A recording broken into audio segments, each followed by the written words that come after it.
সংসার নষ্ট হয় শুধুমাত্র স্ত্রীদের অতিরিক্ত জেদের কারণে। এটা মানেন আর না মানেন, বিশ্বাস করেন আর না করেন, ইউ বিলিভ দ্যাট, আপনাকে এটা অবশ্যই বিশ্বাস করতে হবে। অনেক স্ত্রী আছে স্বামীর সাথে অতিরিক্ত জেদ দেখায়, অনেক স্ত্রী আছে স্বামীর অসুক্রিয়া আদায় করে, অনেক স্ত্রী আছে স্বামীর সাথে তর্কে লিপ্ত হয়। মনে রাখবেন, ইবলিস শয়তান সব সময় আপনাকে ফুসলায় যে স্বামী স্ত্রীর দ্বন্দ্ব লাগানোর জন্য, স্বামী স্ত্রীর দ্বন্দ্বটা এটাকে একেবারে বাড়াতে বাড়াতে বিচ্ছেদ পর্যন্ত নিয়ে যেতে। কিন্তু আল্লাহ তাআলা চায় যে স্বামী স্ত্রীর সম্পর্ক অটুট থাকুক, স্বামী স্ত্রীর বন্ধনটা এটা মজবুত থাকুক, এটা আল্লাহ তাআলা চায়। এই জন্য আমার অনেক মা বোনেরা সে অনেক সময় না বুঝে স্বামীর সাথে জেদ দেখায়। সে স্বামী যে হুকুমগুলো করে সেটা মানতেই যায় না। সে বলে আমি তালুকদার বংশের লোক, আমি মজুমদার বংশের মেয়ে, আমি ভুইয়া বংশের মেয়ে, আমার উপর কর্তৃত্ব খাটাবে। এটা তো মেনে নেওয়া যায় না।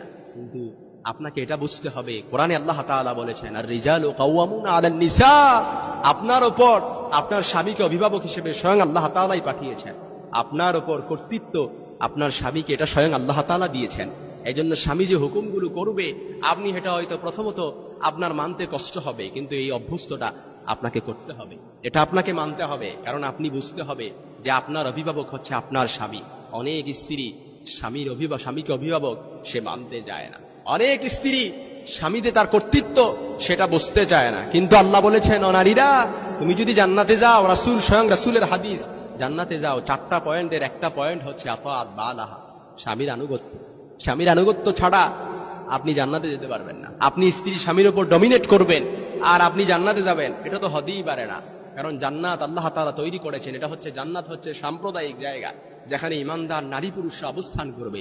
এজন্য নারীরা তখনই ইমানদার হবে যখন 4টা পয়েন্টের একটা পয়েন্ট হচ্ছে আতাআত বালাহা, স্বামীর আনুগত্য।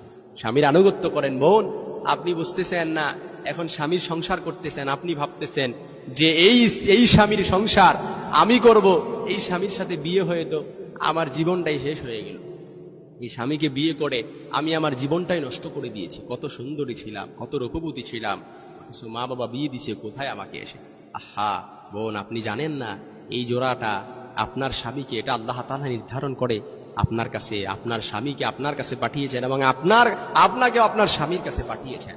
আপনি আপনার স্বামীর আনুগত্য করেন। স্বয়ং রাসূল বলেছেন, আল্লাহ ছাড়া কাউকে সিজদা দেওয়ার অনুমতি আমি দেই না, কিন্তু আল্লাহ ছাড়া যদি কাউকে সিজদা দেওয়ার অনুমতি থাকতো তাহলে আমি প্রত্যেক নারীকে বলতাম স্বামীর পায়ে সিজদায় লুটিয়ে পড়ো, স্বামীর পায়ে সিজদায় লুটিয়ে পড়ো।